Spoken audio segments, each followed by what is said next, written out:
Hello everyone, welcome to Magic Bricks Hangouts, our endeavor to empower you with insights on the Indian real estate market and its upcoming trends. This is Aradhana, your host for today's session. With me today, I have Mr. V. Suresh. He is the Vice Chairman, National Building Code of India, to assist you on how to make the most of your property investment. Mr. V. Suresh is a civil engineer with over 50 years of experience in housing, urban development, infrastructure, and real estate sector.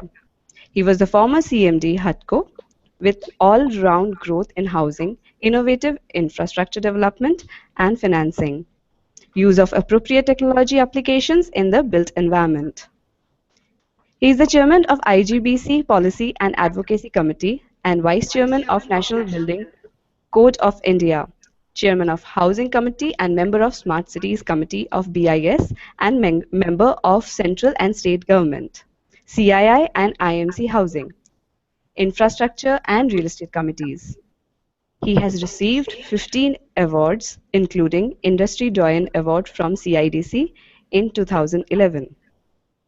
He is the director of Hiranandani Project Companies dealing with integrated and self-contained mixed-use townships. And with us as co-speaker, we have Jayashree Kurup with us, who is Head Content and Research with Magic Bricks. Now, without any further delay, I hand over the session to the experts who have an in-depth knowledge of Indian real estate market. Mr. V. Suresh, Ms. Jayashree, please take it away. Thank you. Welcome users to this Magic Bricks Hangout. Thank you for joining us. It's a pleasure to bring somebody as knowledgeable as Mr. V. Suresh, who has been instrumental in channeling the Indian housing industry in terms of housing finance, in terms of infrastructure financing, and also he has headed organizations like HUDCO at a time when the Indian real estate market was just coming into its own. He has been one of the deciding factors in the Indian housing industry, and his knowledge of finance is par excellence. Mr. Suresh, would you like to say a few words to our users before we take our questions? Yes, Jayashree. Good morning, and to Aradhana. It's a great pleasure to be associated in today's afternoon session with our very discerning viewers to know about housing and investments and what we should do in respect of properties in different parts of the country. India is going through a very major change period now. We had gone through a little bad portion in the last 4 or 5 years, and the housing industry is looking up, and the right time for them to ask some other questions for which I'm sure would be able to give them the right level of advice, or at least the directions into which they should go forward. I'm looking forward to this good session for the next 1 hour. Thank you. Let's start without any more delay. Let's take our first question. There is Pulkit Nigam who wants to know what are the top 3 factors to keep in mind before making an investment. Yeah, I think first and foremost, Pulkit, if I'm able to look at from your point of view, is the affordability for making that investment. Never stretch beyond yourself, your capabilities for making investment. Many people do that, namely try to not only do with whatever money they have, because the investment can bring some returns, they also stretch themselves, go take loan and start making investment. Never do that. Just with whatever funds you have, whatever investment we should do that. Then the most and foremost, once that is tied up, the second most important component is go for the properties of which you are comfortable with and where you make the investment on that. So in terms of, I would probably go in this particular thing. The builder and his background is very important. The product that he's generating is important. The location where it's going to come becomes equally important.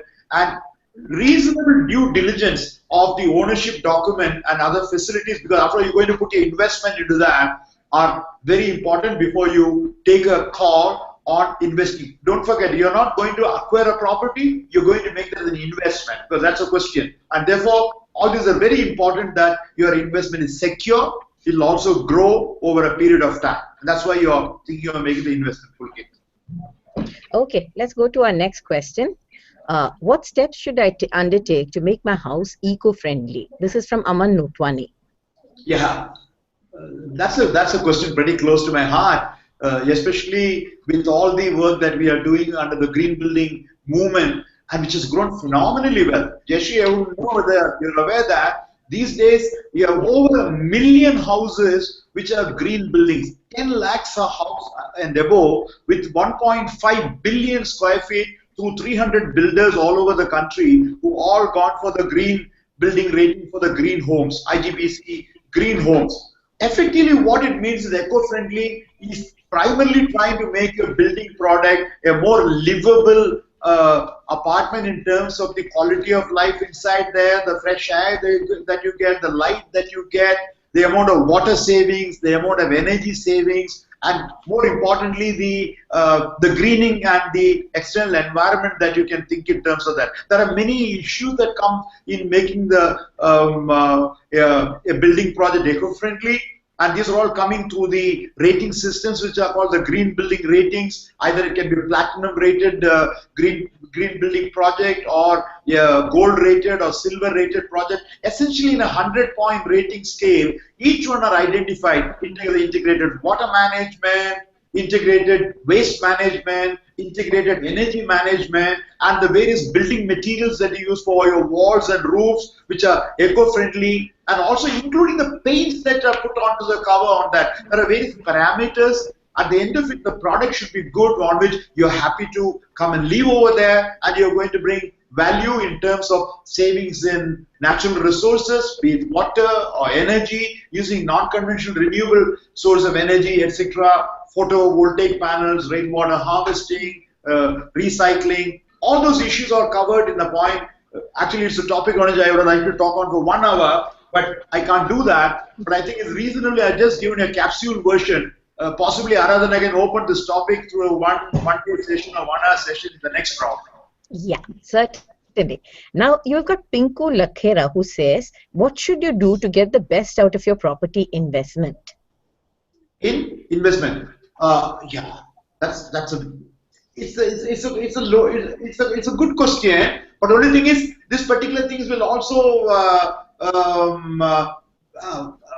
our idea is, since you're using again the word investment, I have a feeling that Pintu is not going to come and stay over there. Okay, let's take it for granted, because he's used the word property investment, not housing investment. So therefore, the important thing that I want to convey to Pinku is, if your whole idea is to make it a property investment, you got to think, what are all the properties there? Are you talking to the residential property? Are you talking to the commercial property? Are you going to talk in terms of logistics property? Because there are a lot of properties coming in those particular area as well. So therefore, depending upon the nature of the property that you have, the best that you can get is returns, obviously.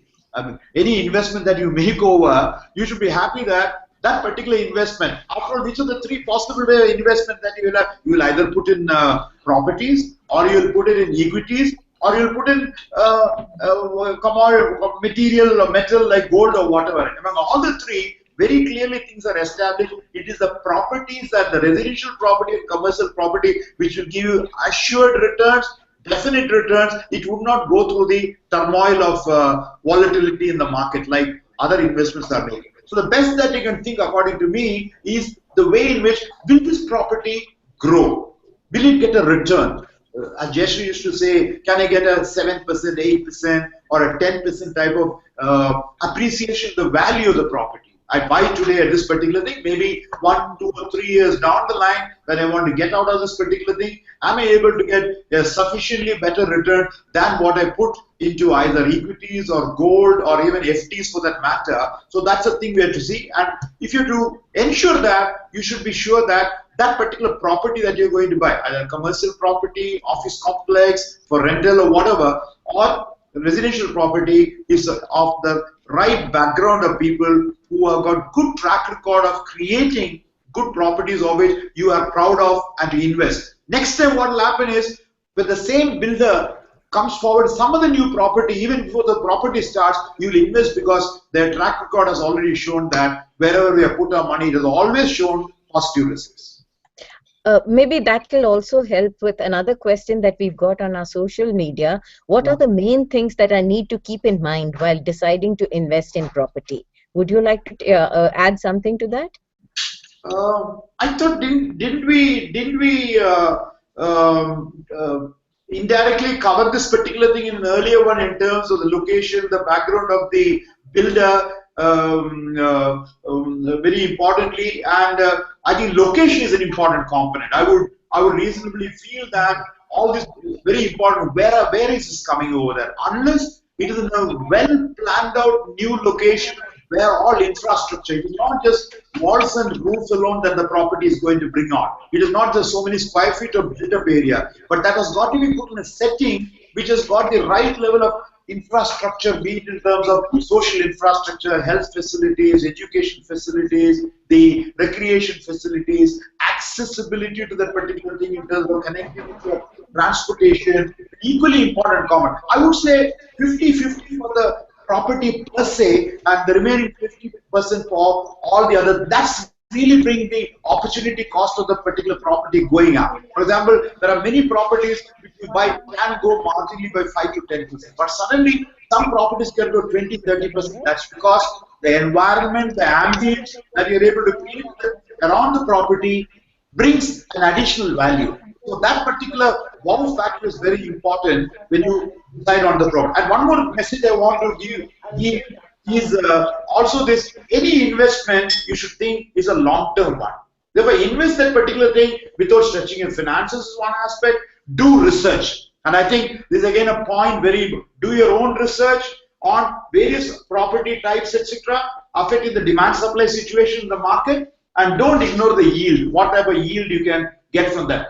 Obviously, a commercial property will give you a better yield than residential properties, but interest rates of commercial property loans are much higher. So if you're investing on your own money, invest in both these particular things depending upon a good balanced trade-off and the research findings that you have. And if you have doubts on doing more research on that, I think Magic Bricks can help you with substantial amount of information over 4 lakhs properties. They'll be able to exactly guide you. Or find out on that. If you're able to do from your own research, nothing like that.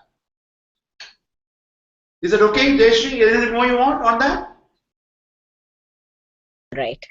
There is one more question that has come. Do you think the current real estate recession, particularly in the Delhi NCR, is here to stay? When can we expect to get over this? It's a very difficult question to answer. The country has been, after all, take my word, property cycle and real estate value, etc., are also depending upon the overall economic environment of the country. The country was doing very well for 2004 to 2007, but it got into a very bad cycle of recessionary period. From the 8 to 9% GDP growth, we have slumped down to about 6%. Over the last 4-5 years time period, jobs are getting lost. Many of the IT and ITES and financial sector ones were closing down, which will also have an impact on the affordability of the people, the employability, and the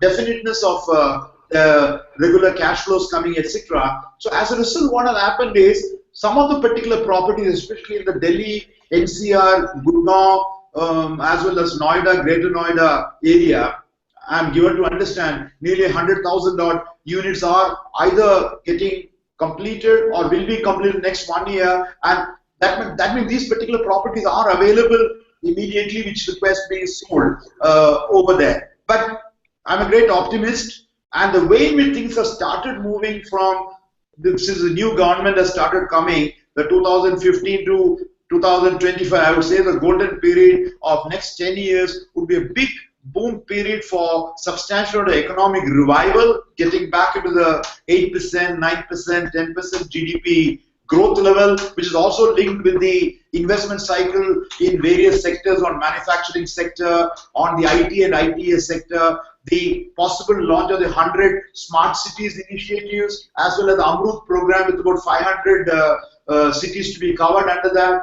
plus also the 20 million housing program. I think it's a phenomenal component of this government itself trying to put around 4 lakh crores, government of India's 4 lakh crores of rupees under the 3 programs put together. And a multiplier effect of the public-private investments coming into housing and job creation, economic development, etc., the housing will start off immediately. It is only in US, if you see in US, the whole their economic parameters on what's happening on the day-to-day stock exchange, and if the number of housing starts, direct correlation can be there. Unfortunately, we don't have an index on correlation between the economic situation and the housing starts coming. India has still not come in that, but you will it follows 3 months, 6 months later, the housing and property particularly will automatically come forward moment the economic development, economic revival takes place in a large way. And there are clear signs in the last about two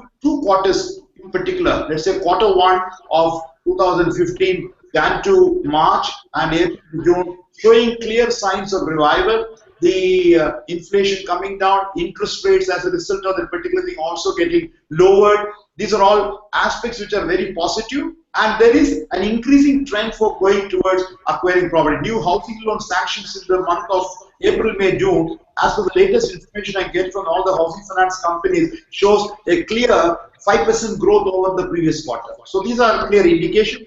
I should reasonably hope by 2015-16 the property market again will start going north.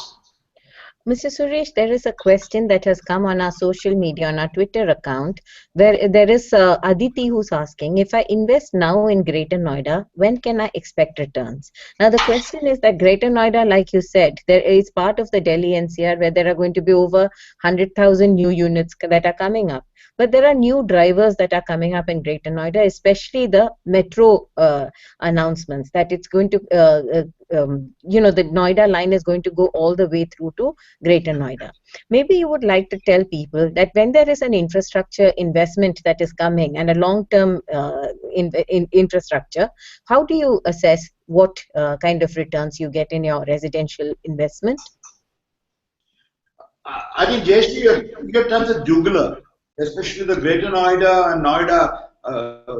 Looking at the whole country, I am aware of large number of city developments. Noida and Greater Noida are one where on the infrastructure side of the layout, plan development, alpha, beta, gamma sectors over there have been one of the very well done particular thing, and the linkage with the Taj corridor which are nearby there, and also the metro lines going will also bring accessibility. As I said a little earlier to one of the questions, I said accessibility and connectivity is a very important component which can cut down all the distance in a large way. Because only thing is, you are not got job creating opportunity in Greater Noida the same way as Noida would have done or Gurgaon has done in a large way. And so therefore, from that point of view, Greater Noida at this particular point of time looks like a bedroom or a residential particular area than an integrated self-contained township. The effort should be to also work towards substantial amount of some of those, at least if not the manufacturing segment like Noida has done. Greater Noida would concentrate, and I'm given to understand there are signals from the government that they are planning to do in terms of the IT, ITES and financial services, insurance sector, all such new jobs, including educational campuses going to come in a very large way. There are signals already to that effect, and it will grow. To my way of looking over the particular thing is that Greater Noida is the answer. See, for example, never do at a property investment looking into what will happen tomorrow. Then you're just an investor, but you're going to buy a property for your own use. In such case, what you should do is, say over think what will happen by 2016, 17 or 18, and it's bound to grow on that. I just thought I'll give a very interesting, larger national picture. We are doubling the urban population from about 28 crores in 2001 to around 56 crores by 2020. That's not too far at all. So where are these additional new population going to go in different parts of the country? So National Capital Region is one of the most important area where some of the big growth happens. Of course, Mumbai will take, Bangalore will take, Hyderabad will take, Chennai will take some of this particular growth. But National Capital Region, according to me, is a major. And then added on to that is a possibility of the new airport coming. There is a clearance already given by Government of India of a possibility of an airport location on that. You talked of, I talked of the Taj Connectivity Road. you talked in terms of the metro connectivity, the possibility of the new airport coming where the green signal has been given from the Environment Department and Civil Aviation should also give you an additional driver, if I may use the word, to bring in more and more investment coming into the job creating sector as well in Greater Noida. And according to me, Greater Noida has got the best well planned layout is infrastructure. Your biggest problem is in most of the particular cases, you put good buildings, good commercial property, residential, infrastructure is not there. But here's a classic case where infrastructure came in the beginning into the roads, into the drains, into the power, etc. And property development is coming later. This is the right way to go ahead. But I think the direct answer to a good young friend is that she should look forward, keeping in mind not a 2015 horizon, 16, 17, possibly by 17 beginning, Greater Noida property would be the one sought after because all the other positives are there to trigger this development. Mr. Suresh, now there is a couple of questions that are coming about investing in smaller cities. Let's take one about Jaipur, and there's one from Jaipur and one in Chandigarh. Jaipur is not small, it's big. Well, not Delhi, Mumbai. Bhiwadi or Alwar, they are small, I agree, but not the Jaipur. Jaipur is Sorry to interrupt in between. Jashi ma'am, can you hear me? Yes. I can. Ma'am, your video is not coming. Can you please check? Yeah, that's all right. Why don't you just I'll continue to talk. Yeah, right? you're coming. All right. All right. Please go ahead. Yeah. You see, Mr. Suresh, there are two questions. One is on Jaipur, where with a budget of 30 lakhs, a person wants to invest in Jaipur. Should he invest in a land or a flat? And which areas should he look at? Now, clearly, he's asking, it's a city that he's not fully familiar with, but he wants to know whether he should invest. It's not a Delhi, Mumbai, or a Bangalore, the big metros. It is one of the upcoming newer cities, and it has drivers like the metro. It has lots of residential property. So, should he invest in such a property, and what should he look for? I would like to break this question into two ways. One, since you thought of mentioning Jaipur, I would like to touch a little on Jaipur, and then maybe I'll then get into large number of Tier 2 cities, which you rightly brought out. I think it's an important component. You can't put all the eggs only in the 7 mega cities over 50 lakhs plus, or the 53 cities over 10 lakhs plus, which are metro cities. You got to think in terms of, as I said, there are going to be 500 cities over 1 lakh population, which are going to be under the Amrut one. So therefore, the answer to the one is the generic answer applicable to all the smaller Tier 2 cities over there. Tier 2 cities are the ones which are going to grow in a very big way, and with the thrust that the government of India is giving to cover 500 cities with all basic amenities and facilities that's required under the new scheme called the Amrut scheme, which is the Atal mission for the reformation, urban transformation, rejuvenation, urban transformation program. We should do that particularly. Think in terms of these are all the ones which are the growing cities where the urban sprawl will come over there. All the basic amenities and facilities will come over there into the water supply, sewerage, drainage, electricity, power, sanitation, and also economic drivers going to come as part of this particular thing. We should increasingly encourage, in which case the small town push and the big town pull will stop. Everybody will not come to gravitate to a Delhi or a Mumbai or a Calcutta or a Chennai or a Hyderabad. They will get into this small and medium town just on the outskirts area. Coming down to Jaipur specifically is coming out very well. In fact, I have watch my word, Jaipur is going to emerge as one of the major centers of growth among all the state capitals in terms of the infrastructure that is being coming over there, the visions in terms of the rapid transit. MRT has already come. They are also working it towards a smart city development with substantial amount of investment into the IT and financial and insurance and other sectors over there. And they have fortunately land available. That's also an important component for its urban sprawl. They have a larger vision for the Jaipur Development Authority's Greater Jaipur development. I would say the investment that from the Twitter account, I don't know the name of the person, the 30 lakhs and above that's going in Jaipur over there. Flat will be very good within a radius of around 10 to 15 kilometers. But if it's the outskirts area, you can put it on land. The land may not cost so much, but the fact that if you want to do it on a flat 30 lakhs, you'll be able to get a reasonably good property of around 800 to around 1000 square feet now, with very good builders having come over there. But into the land for the same one, if you can do it as an investment, the government is also encouraging substantial amount of the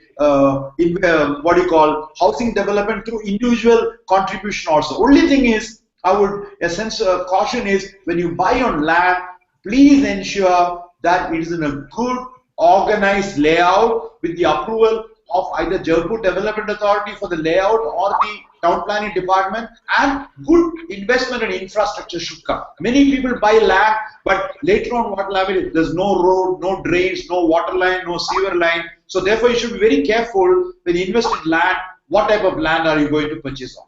Okay? Yes.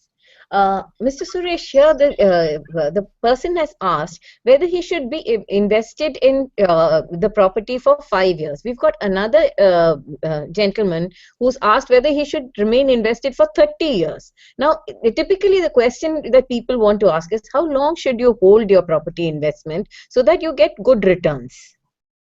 I think reasonably speaking, if it's a property worth its name, if it has gone through all the checklists that we all go through in our day-to-day checklist system over there, a reasonable growth of around 8 to 10% per year, or maybe with all development fully come with all the things of the order of around a 15% to 20% growth on a year-on-year basis would be a good expectation on the particular thing. Why do you want to leave? Unless you are only interested in investment for investment purpose, then I think a 5-year period is a good period for people doing only investment for the sake of growth is coming. Then you can start investing into the next particular property over there. So you don't know if you're done it for 30 years, it's not an investment. After all, you're done it unless you're done in a very outskirts area. I think that development will take place much later. A small investment brings you growth in a long period. 30-year period horizon is too much of a time for property investment. I would reasonably believe 5 to 10 is a good one. Take a call at the end of the 5th year. What type of growth have you got? If you reasonably got a 100% growth of the property investment 5 years down the line, a good time to offload it and start putting in a new area. What do you say, Jayashree? Your own experiences in the area. In fact, one thing I feel is that 5 to 7 years is a good time, but don't exit your investment if the cycle is down. You have to wait for the property cycle to change and come back up. Sell only when you're getting good returns, and just because you held for 5 years, you don't exit a property investment. Another thing is that if you never sell when the market is down, never do that. Try to do that particularly when, as you said, you have a 7-year property cycle of boom bust period. It goes through the ups and downs. So therefore, from that point of view, when it tries to take off at the next level from the low to the high. Look, for example, we have gone through a low period now. So the high period start from second half of 2015. 16-7 is going to be a high period after the last 5 years of the low period. I mean, I agree the troughs will come and also the trust will come. Okay. That's the right time to sell. Right. One more thing we've noticed is that if you hold beyond 10 years, you actually lose on the value. If you up to 7 to 10 years, your property is actually appreciating. After that, what will happen is that the property, it starts aging, and you don't get the best value in most cases. So it is like Mr. Suresh said, it's very important to keep doing your own research, checking the value of the property in your locality, and exit. If you're an investor, exit at the right time. Don't be emotional. If you are a buyer, if you're a user, there are emotional reasons why you're buying the property. But if you're an investor, emotions don't have any place in the property buying cycle. You must exit when the markets are right. Very right. Very right. Absolutely. I'm with you totally on that. I think, as you rightly said, they usually call the 7-year reach, and the 7-year reach comes in the property market also equally. That's a good period to 5 to 7 is a good period that is a good thumb rule for anybody to take it, especially pure vanilla investors. That's right. There is one gentleman who's raised a very interesting point. He says he has two properties in Mumbai, one in Goregaon, 1 BHK, another one in Dahisar, 2 BHK. The 2 BHK Dahisar is against home loan, and he's not getting good returns on rent, um, uh, as well as the current pricing is also not good. So what should he do? He wants to know if he sells both the properties and buys a 2 BHK in Goregaon, or only Dahisar flat and buy a 1 BHK in Borivali. Then the loan balance amount is 40 lakh. So he's saying, I've got 40 lakhs to pay back now. One is doing well, one is not doing well. The smaller one seems to be doing well. The bigger one is not doing quite so well. So what should he do? Sell both, sell one and buy the other? And remember that the market is low. He has got two properties. He does not buy. He has got two properties. If I got the question right from the person concerned, Goregaon is one. The rental values are very. I'm in Mumbai, speaking to you from Mumbai just now, and Dahisar will take a little more time because since he has got the loan return, the rent. If you can't get a rental value equal to the EMI installment required for your loan, you got to pay that extra money from your side for some other yield on that. So I don't know where he's staying. He's staying in one of the houses there, or stay in the house which is giving him lower rent, that is Dahisar, and give the Goregaon one which has got high rental value. Roughly the rental value in Goregaon is roughly around 70 to 80% more than what you will get in Dahisar. Just to give an example of between the rental values between the two locations over there. That's right. And actually, if you expand this to other cities also, any place that is in the early part of the cycle, you will not get rental returns. The rental returns only start when the area is livable, it is in demand. That's when the rental values go up. So you must always see that the one that is not paying you better rental returns, maybe you'd like to stay in it yourself if you don't mind staying in those places. Otherwise, hold it till that area becomes livable, because if the rental values are low, that means the demand is low and you won't get the best value for your property. You need to hold it for some more time. Rental values will come when families want to come and settle over there, stay over there. They are looking not only just your house and for what price you're getting, what rental you're getting, but all the amenities required for the whole family in terms of education, healthcare, recreation, markets availability, connectivity, accessibility, or entertainment values nearby, etc. These are all the things they factor over there. Rental values, they go predominantly high. I keep on telling opportunity cost of a property predominantly goes from, see, 5,000, 6,000 rupees level to maybe around 15,000 or 20,000, only because you have been able to get that additional plus. The wow factor in property comes because of not just the property alone, but the property plus all the other neighborhood development that has come, which has brought in people, communities, interacting spaces, etc. Even for your cultural life outlets, you should have opportunity, and that's when the rents become higher on that. So, right messages you are giving on when to do that, when you don't do that. That is also an important component. Yes. There is one question that has come from the Delhi NCR, Faridabad actually. I have a budget of 15 to 20 lakh and I want to invest in property where I can get good appreciation in the next 10 years. My preferred area is Faridabad, Ballabgarh, Palwal, as I am residing nearby Badarpur border, Delhi. I think at 20 you may not be able to get, according to my assessment. I've been in Delhi for 40 odd years. Now I'm in Mumbai. But my own understanding, the way in which the growth is taking place, Faridabad, you might not be able to get that particular thing within this ticket size of 20 lakhs. Possibly, Ballabgarh and Palwal will be the right place to do that. After all, you are staying in Badarpur, a little ahead into the city. The first point outside Badarpur is your Faridabad. Then you go to Ballabgarh and Palwal. I would put Ballabgarh has got a right opportunity because substantial amount of economic development activities come, not the same amount of polluting industries like Faridabad has got. Faridabad, in any case, the opportunity cost of land is very high. Therefore, any property that you get, you will find for that amount that you have, budget you have, you may not get much of a built property available. I just thought, since you are on the topic, you will find substantial amount of component. What percentage of your property is your land cost or the opportunity cost of land?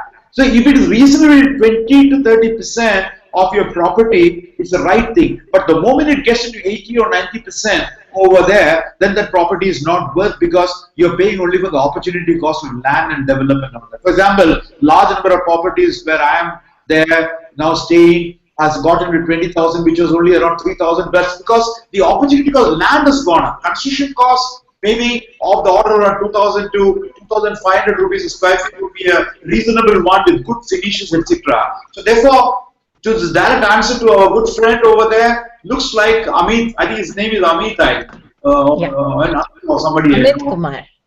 Amit Kumar. So, Faridabad, he is growing. Faridabad's got a master plan also, incidentally. By the way, I thought I should indicate. I had an opportunity to drive about 2 weeks back when I came on the Faridabad Ballabgarh road. I suggested to the earlier question of 20 lakhs investment Ballabgarh, because he may not get a good property within the 20 lakh size over there. That's the right answer.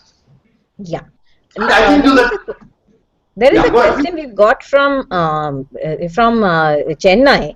What are the prospects of property growth in the OMR and the resale value in the next 5 to 7 years? I'm looking to buy a house in OMR Road as an investment. Prashant Kumar Sharma has asked from the OMR.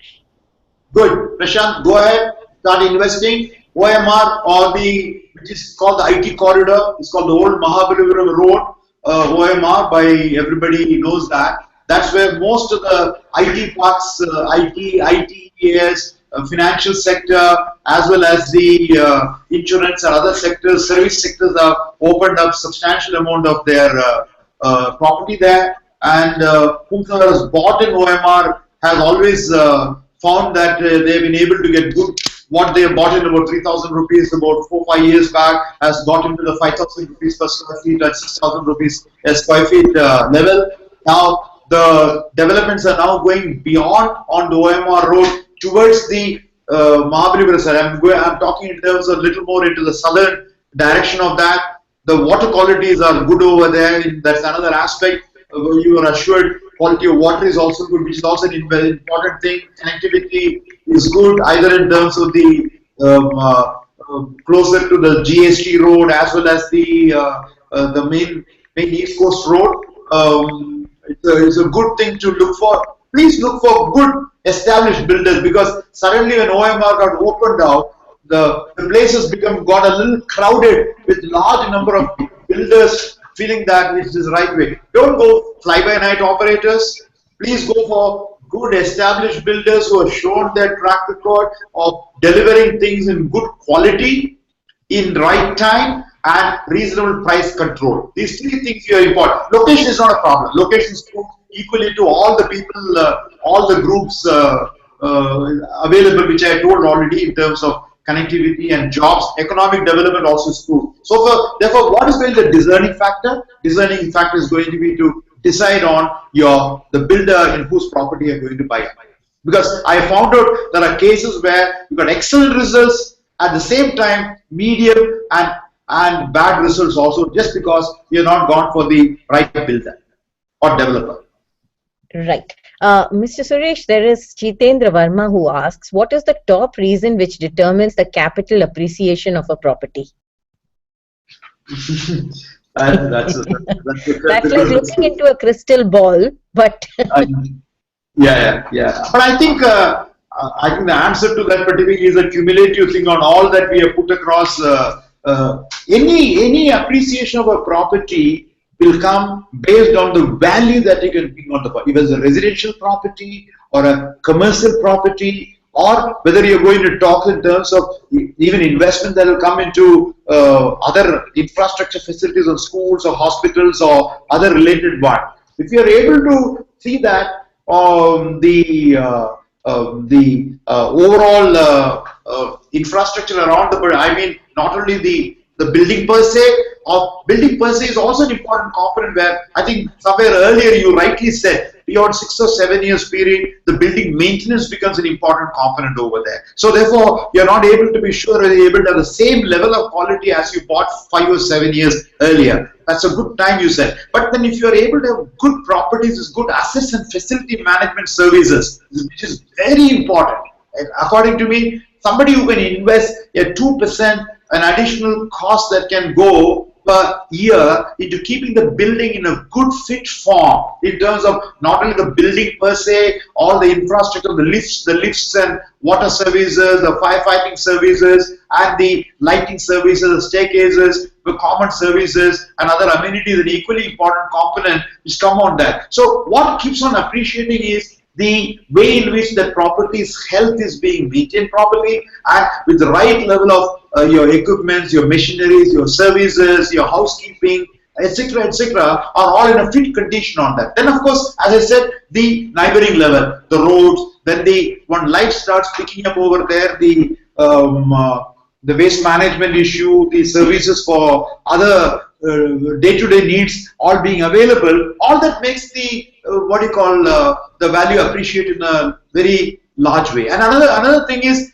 equally important is to have good healthy environment, namely parks, gardens, recreation spaces are equally important issue than just swanky apartments alone. That will not give you the overall appreciation. You'll be surprised to know the capital value is increasing phenomenally because of that. At the same time, I see good properties with excellent finishes, etc. Suddenly the capital value going down because you got negative environmental issue coming around within about half a kilometer or 1 kilometer around, which can bring down the property value in a big way. So you got to be it's a cumulative answer on what brings up the capital value of the particular property.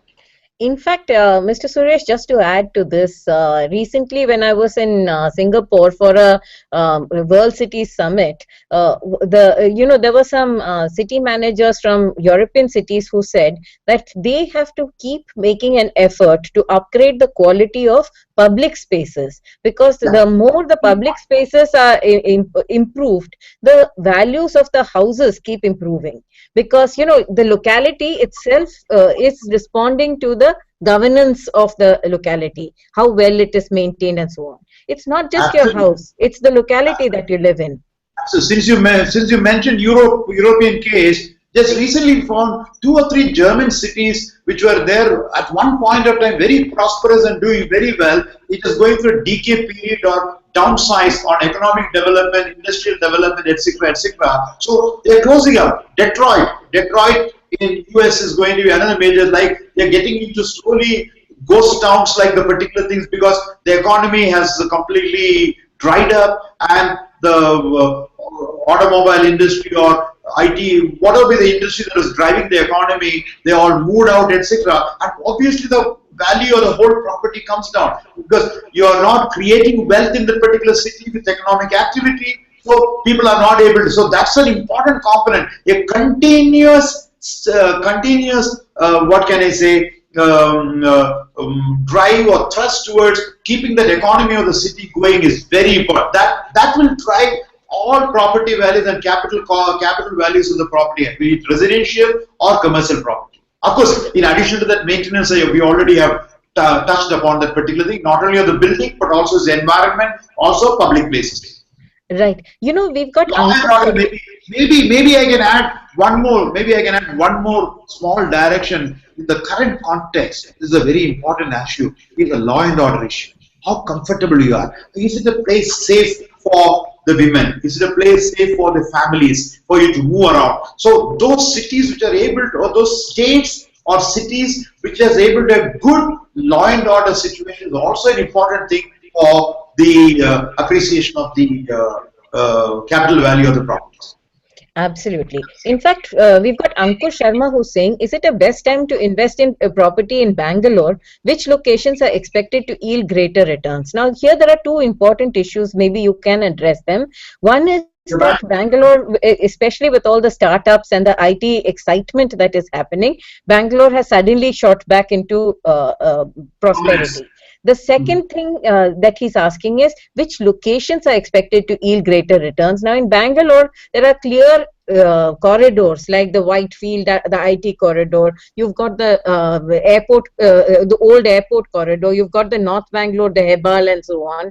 So you see, what he's asking is, I'm looking for returns. So where should I buy? How do you choose your locality? You've addressed this marginally earlier. Maybe you would like to address this once more. Yeah. I know Bangalore like the palm of my hand. In the sense of not only being there on Bangalore. Now, the issue that comes over in Bangalore is, fortunately, in terms of the overall quality of life, recently there has been a major global survey on which are the cities in Indian cities where you would like to go and live. Hyderabad got 130 or something like that out of the 280 cities. Bangalore is pretty close, around 143. But I would, since the question is on Bangalore, and none of the other big cities like Chennai or Delhi or Mumbai are there in that list over there. So, or Calcutta for that matter. So, therefore, Bangalore is the right combination of all put together. A, in terms of spatial growth, as you rightly said, and also in respect of the economic stimuli that they have been able to bring on through all the investments which are required in this particular sector, which are driving the economy of the city in a large way. As you rightly said, Jayashree, even though the eastern corridor of the Whitefield and the old Madras Road area, or the southern segment going towards the electronic city, going towards Hosur, an equally important growth corridor. The northern corridor going to Yelahanka and beyond the Devanahalli airport corridor is equally an important one. Now, I find lately in the last few years, even the Mysore corridor going towards Kengeri and going up to Bidadi area, that particular segment between Kengeri to Bidadi is also growing substantially, and especially the road which are also increased over there for connectivity. It's a choice. Are you looking at this question purely to buy a property, to stay there, linking with your work area? Then the answer will be, wherever be your work area, reasonably find a location which is about 4 to 5 kilometers. Because Bangalore has got, while so many pluses are there, the minus are the amount of the road carrying capacity. So therefore, it's also getting the substantial amount of clogging in terms of traffic. I don't want you to take a property on the western side where your work area is on the eastern side. What I meant was, don't take it somewhere near Penia or some other where your work area is on the other side. You'll be spending 2 hours on travel. The metro has come, Namma metro has come, but that's in a small distance. By the time the whole city gets covered, like Delhi is covered through metro, it will take more time on that. So a tip is therefore, reasonably good developers are there. At least I can put top 10 builders whose property is really bringing value onto the table. Any one of those 10 you can pick wherever they are working. But at the end of it, you have to take a call on where your location, work area is, so that your travel cost is low. Another thing is, Bangalore's plus is also good on schools, education, and as well as the health facilities. Schools, education, health facilities, and entertainment facilities are also reasonably well spread out. So I find three nodal points coming. One, 3 satellite towns are Yelahanka, that's on the northern side, Kengeri on the east, on the western side, and the Hoskote on the eastern side. So these are like a triangle outside the big circle of Bangalore. So that will also give the corridor direction. Any property that you can bring close to this, within this big triangle area and all this economic drivers area would be a right place to put on. But as I said, please look for one among the top 10 builders. I don't want to name them. I'm sure these are all available in everybody's public domain. This knowledge is available, and Magic Bricks have brought out an excellent document on within Bangalore which are the properties moving ahead and where you should do on. Sufficient information is available on the particular. It all depends upon, at the end of the day, your properties ranging from as low as 30 to 40 lakhs to as high as 1.5 to 2 crores. So it all depends upon your ticket size and your appetite, and what's your, if that question is also there in this particular one, possibly at 0 down on a few locations on that. And that's not being done It depends upon what your affordability levels are as well. Because fortunately, there are solutions for each of the what you call affordability pocket size of people for the families. You have also properties available in terms of space, specification, and services. All the three S's being different for the value for a property between 25 to 30 lakhs to 60 to 80 lakhs or 1.5 crores to 2 crores. You can pitch upon that depending upon your pocket size. Right. Mr. Suresh, we've got a user, Deepthi. I'm sorry, yeah, I agree. Do you have some choice, particularly in Bangalore? In Bangalore, I think actually if you're investing for a longer term, you should invest in North Bangalore, except that there is a lot of water problem there. The Devanahalli Yelahanka road, but be careful that you have. Please ask your developers where the water is going to come from, because that area has a lot of water issues.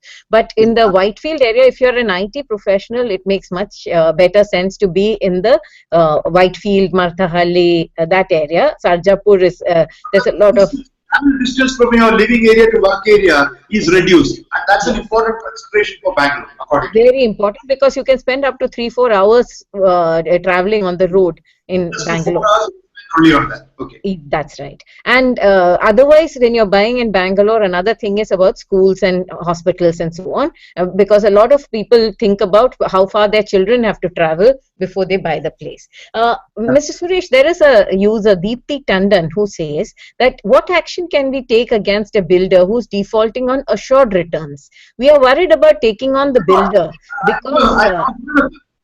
Unless in advertisement marketing they put assured return, I thought what he can give Deepthi, if I got it right, your question on that, he can assure a property within the cost, within the time, and also ensuring the handing over with all the amenities and facilities that he has promised, that he has promised to give, Jimmy has promised to give that, this, whatever the list that you have over there. But first time hearing that he's giving an assured return.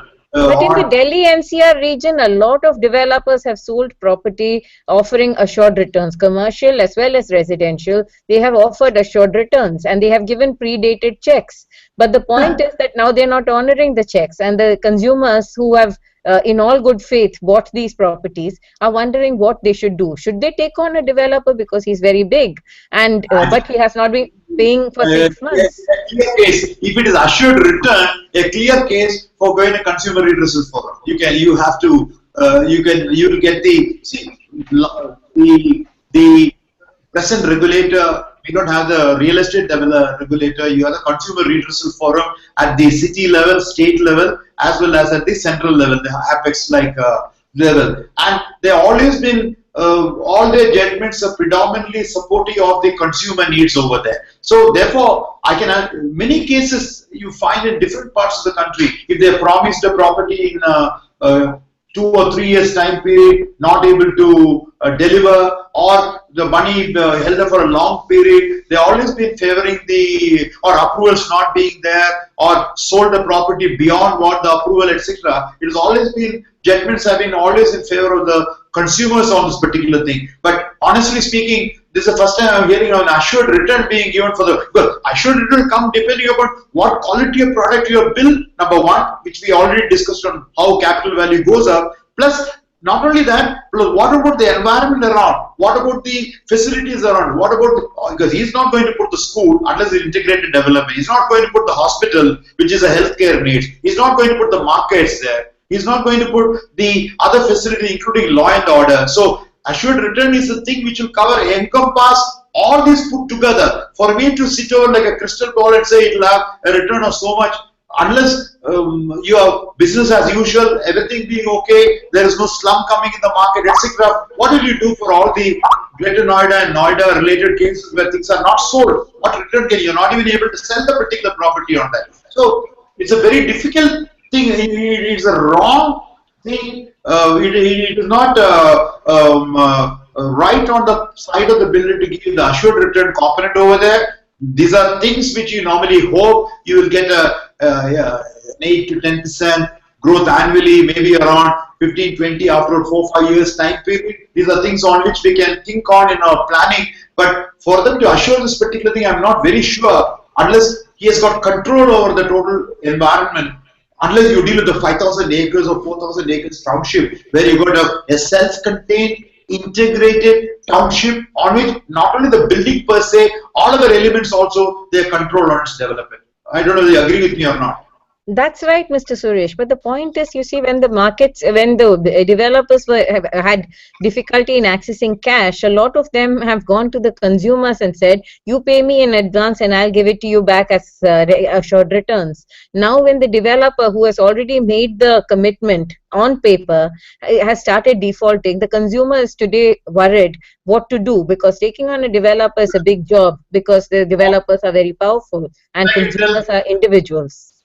All I can tell people like Ditya, that's not a good financial tool to go when you're in the market, especially when you have substantial amount of money available in the financial sector, both the housing finance companies, the banking sector, NBFCs, including private equity companies ready to come and put money into good developers over there. This is a wrong way of trying to catch the consumer with the carrot of assured return. I think the builder would deserve to get a stick for that.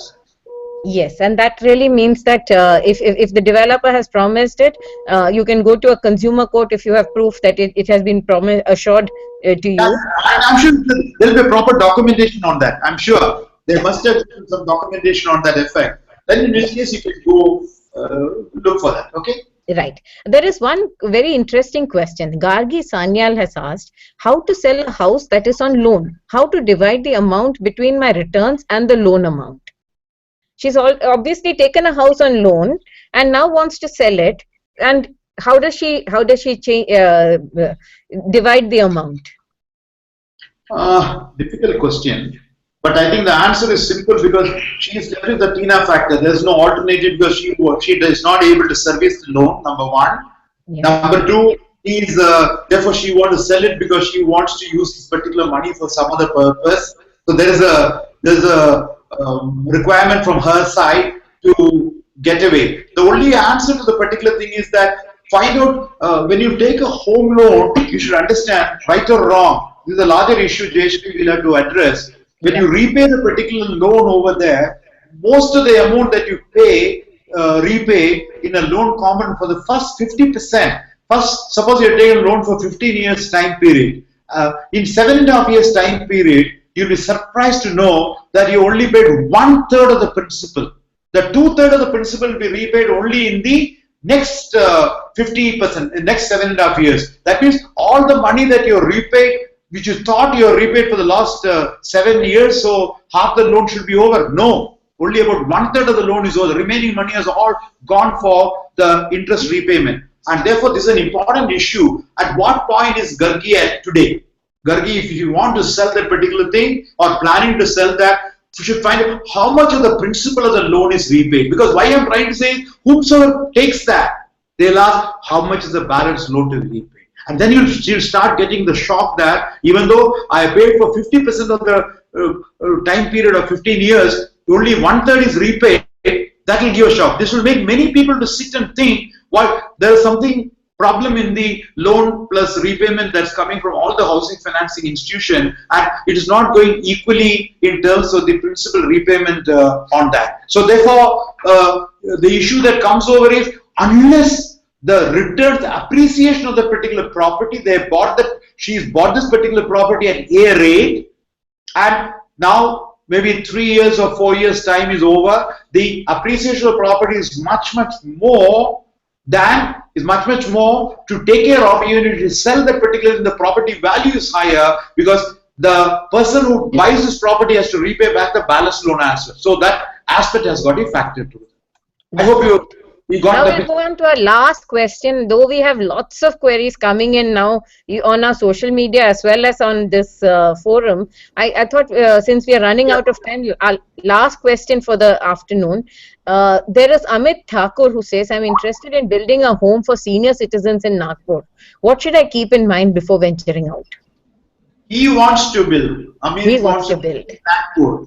And he's asking for your advice. Good. It's a very good aspect. Senior service homes is an important component over there, whether you do it in Nagpur or whether it's Jodhpur or Udaipur, any place is fine. Location, why Nagpur, I wouldn't know. It's a very hot area, extremely old rages over there, but that's not the issue. Coming seriously on that. It's an excellent initiative. Bhiwadi showed the good initiative of the senior citizens home. I'm aware of many years back, even 10 years back, they took this initiative to build this particular one.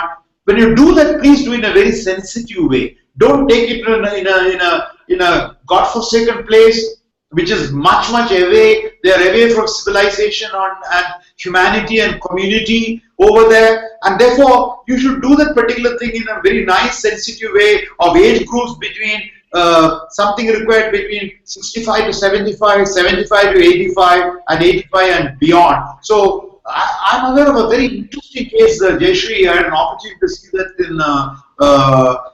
in Beijing as well as in Guangzhou in China. You'll be surprised to know where do you put a good senior citizens home, elderly people home. First of all, don't take it and put it into a too far away area where nobody can come. What I'm trying to say is that means the worst punishment that you can give for the senior citizens over there. So what they've done is, so if you have a large neighborhood, like let's say, just for example, for you to understand, like Vasant Kunj, you got around 30,000 families staying over there. So in that particular, you will have also schools coming, hospitals coming, etc. Put this location of the senior citizens home in a way, not more than ground plus one floor. Ground floor can be for the oldest one, and maybe one floor above can be for the other citizens which are slightly younger, who they can go one floor above. Is it going to be with husband, wife, or only men alone, women alone, senior citizens going to be another one aspect? They have put that particular thing, like the Chinese one, like the whole by the time you go older, you become like a child. So they put it pretty close to a primary school with a park around. The park is also used by the senior citizens to come around, sit around in the park in the morning and evening. The children who could be a grandson or granddaughter coming and wishing the people over there. Even the father, the son and the daughter who must be working, they can also come and look up their people over there. And good facilities of healthcare into the geriatrics. When you grow older, the issues involved, health-related issues are very important on the 70 years, 80 years range, 90 years. So you have also facilities to deal with that particular geriatric exercises. The nature of food that you eat, you can't have the same spice and oil and fat there. So you require the food being served being slightly of a different nature, etc. So please do that with a lot of sensitivity, a lot of very interesting case studies are there, very successful one. Don't take them away from you. At the same time, you love your father, your grandfather, but you can't give the time and attention required. So that should be available in your new environment that you create for this particular one. Whether it is in Nagpur location, you can create good facilities, and Nagpur is growing. Nagpur has got a phenomenal growth among the various Maharashtrian cities. Is an important component. But you also require, keeping in the age group, substantial greening is required for the environment. As I said, it's a very hot place. Good passive design elements so that you are able to get internal environment a little more cooler and comfortable, because an important component also, because specifically Nagpur is mentioned. I just thought I'll make a mention on the important aspect. With old age, you should also be able to give comparatively cooler environments or whatever facilities. Not necessarily through air conditioning or fan, but your building design itself can take care of some of them. I told about a large number of other issues. The design of the senior citizens home is equally important. This project which I saw in Beijing and Guangzhou in China is very interesting. Your ability to have the road, the flooring not being the slippery or the marble type, but able to harder floors, the handrails required, the toilet design, light should not be too intense. There are a lot of very sensitive detailing that gets into the particular design of the senior citizens home. If Amit is interested, he can be in touch with me on my email ID. I will be most happy to share with you the information to Mr. Amitabh. Okay. Thank you so much, Mr. Suresh. The pleasure. Thank you for such a wonderful session. Thank you, users, for joining us. Over to you, Aradhana. Round two for the remaining questions. Okay. Okay. Thankfully. Yes, we have a lot of questions coming in still now. But as the time is over, we have to end the session for today. But do keep us posted with all your questions on openhouse.magicbricks.com. We are always happy to help you there. And I'm really thankful to Mr. Suresh and Jayashree for conducting this informative hangout with us. It was indeed a great session. I would Aradhana, also like it's a pleasure. Thank you. Yes, sir, it was. It was a very great pleasure to have you on our show. I would also like to thank all our participants for their support in making this hangout a success. Thank you all for joining us today. Thank you. Bye bye. Thank you. Bye Bye bye. bye. We will close for today. Bye bye.